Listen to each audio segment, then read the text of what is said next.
అదే RTV app వార్తల్ని క్షణాల్లో చదివే అవకాశం ఉంటుంది. ఒక న్యూస్ పేపర్, ఒక టెలివిజన్ ఛానల్ మీ చేతుల్లో ఎప్పుడూ ఉంటాయి. Buddhist monuments protection welfare association వారు మా దగ్గరికి రావటము, వారు ఈ ఏదైతే మన ఋషికొండ ప్యాలెస్ ఉందో ఆ ఋషికొండ ప్యాలెస్ని పబ్లిక్ మ్యూజియంగా, అంటే విశాఖ మ్యూజియంగా, మన రాష్ట్ర మ్యూజియంగా, అట్లాగే తెలుగువారి మ్యూజియంగా అది ఉండేటట్టు చేయవలసిందిగా వారు వినతి పత్రం ఇవ్వటం జరిగింది. వాస్తవానికి అక్కడ మనకి తొట్లకొండ ఉంది, బావికొండ ఉంది, అట్లాగే మనకి ఇంకా మంచి అద్భుతంగా తీర్చిన బుద్ధిస్ట్ స్తూపాలు ఉన్నాయి అక్కడ. అట్లాగే పావురాళ్ల కొండ అనేది కూడా ఉంది, బుద్ధిస్ట్ వచ్చి వాళ్ళు సందర్శించుకుని వెళ్ళిపోయే పరిస్థితి ఉంది. సో దాని మూలంగా ఇక్కడ కూడా బిల్డింగ్స్లో ఒక పార్ట్ 2లో ఈ బుద్ధిస్ట్కి సంబంధించినవి కూడా పెడితే బాగుంటుంది ఒక బిల్డింగ్లో అని చెప్పి వారు రిక్వెస్ట్ చేయడం గురించి రావటం జరిగింది. వాస్తవానికి విశాఖలో ఒక రాష్ట్ర మ్యూజియం ఉండవలసిన నెసెసిటీ ఉంది. తప్పనిసరిగా అది ఏదైతే ఋషికొండ ప్యాలెస్ చాలా ఎక్కువ డబ్బు వెచ్చించి అవినీతి చేశారు దాంట్లో. ఎందుకంటే అటువంటి బిల్డింగ్ కట్టేదానికి 450 కోట్ల రూపాయలు వెచ్చించవలసిన అవసరం లేదు. కేవలము 350 కోట్లతోనే అది డెఫినెట్గా అద్భుతంగా తీర్చిదిద్దచ్చు. దీంట్లో కనీసం నా వ్యక్తిగతమైన ఉద్దేశము 150 కోట్ల నుంచి 200 కోట్ల రూపాయలు అవినీతి జరిగింది అనేది మా యొక్క అభిప్రాయం. దానిపైన ప్రభుత్వము ఎంక్వైరీ వేయాలి. ఎంక్వైరీలో థర్డ్ పార్టీ ఎంక్వైరీ వేసి దీంట్లో నిజాలు దాన్ని తేల్చవలసిన అవసరం ఉంది. అది సెపరేట్ ఇష్యూ.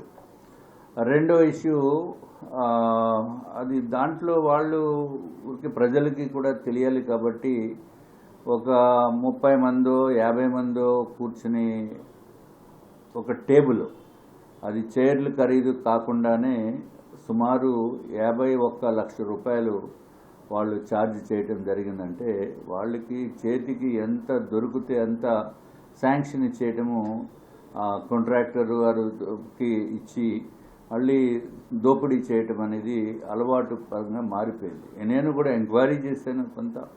అక్కడ ఎంక్వైరీ చేస్తే కాంట్రాక్టర్ చేతిలో, మా చేతుల్లో ఏం లేదండి. అట్లాగే అధికారులు మా చేతుల్లో కూడా ఏం లేదండి. ఎవరో మేడం గారు వచ్చేవారు, ఆ మేడం చేతుల్లోనే ఉండేది. ఆవిడ ఎక్కడ కొనమంటే అక్కడే కొనాలి. ఆ మేడం ఎవరో జగన్మోహన్ రెడ్డి గారికి బంధువు అని చెప్తున్నారు. వాస్తవాలు మనకు తెలియదు. పేర్లు కూడా మనం చెప్పడం అనేది ఎంత కరెక్ట్ కాదు. అది గూగుల్లో కొడితే వస్తుంది, మామూలుగా ఓపెన్ డొమైన్లో కూడా ఉంది. ఏది ఏమైనా విశాఖలో ఉన్న ఋషికొండ ప్యాలెస్ని తప్పనిసరిగా అది మ్యూజియంగా ఉంటేనే బాగుంటుంది అనేది మెజారిటీ ఆఫ్ ద పీపుల్ ఎవరైతే విశాఖ వాసులు ఉన్నారో. ఇది ఒక్కటే కాకుండా నేను మొన్న అసెంబ్లీ సమావేశాల్లో కూడా చాలామంది ఎమ్మెల్యేస్ని వారు వ్యక్తిగతమైన అభిప్రాయం తెలుసుకుంటే వారు కూడా ఇది మ్యూజియం కింద ఉంటేనే బాగుంటుంది.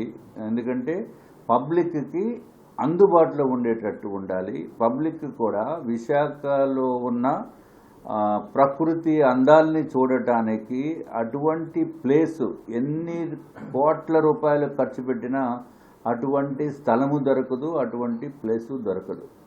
కాబట్టి ఇది ఎవరో ఆఫీసులకు ఇచ్చేసో లేకపోతే పబ్లిక్కి అందుబాటులో లేకుండా చేయటం అనేది విశాఖపట్నానికి, విశాఖ ప్రజలకి, అట్లాగే టూరిజం కింద వచ్చిన వాళ్ళకి అన్యాయం చేసిన దాంతో సమానం.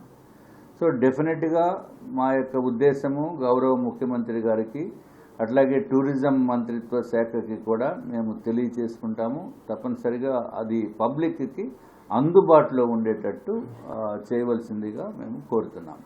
అట్లాగే పబ్లిక్లో కూడా కొంతమందిలో అది వేరే పెద్ద పెద్ద ఆఫీసులకి ఇచ్చేయచ్చు, లేకపోతే అదానీస్కి ఇచ్చేయచ్చు, అంబానీస్కి ఇచ్చేయచ్చు, లేకపోతే ఇంకొకళ్ళకి ఇచ్చేయచ్చు. ఆ డబ్బులు మనం వెనక్కి తీసుకోవచ్చు అనే ఉద్దేశపడుకోవటం అది చాలా చాలా తప్పు.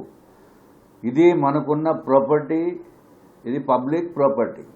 First of all Jaganmohan Reddy గారు అంతకుముందు ఏదైతే ఏపీ టూరిజం కాటేజెస్కి ఉండి అట్లాగే పబ్లిక్కి అందుబాటులో ఉండి చౌక ధరలతోటి అందరూ కూడా వెళ్ళి అక్కడికి రెస్టారెంట్లో యూజ్ చేసుకోవడానికి కానీ రూమ్స్ యూజ్ చేసుకునే దానికి అవకాశం ఉండేటట్టు ఉండవలసిన ప్రదేశాన్ని సర్వనాశనం చేసేసి ఇప్పుడు అదేదో మోస్ట్ ఎక్స్పెన్సివ్ సామాన్యుడికి అందుబాటులో లేనటువంటి విధంగా ఇప్పుడు క్రిందటి ప్రభుత్వము చేసింది.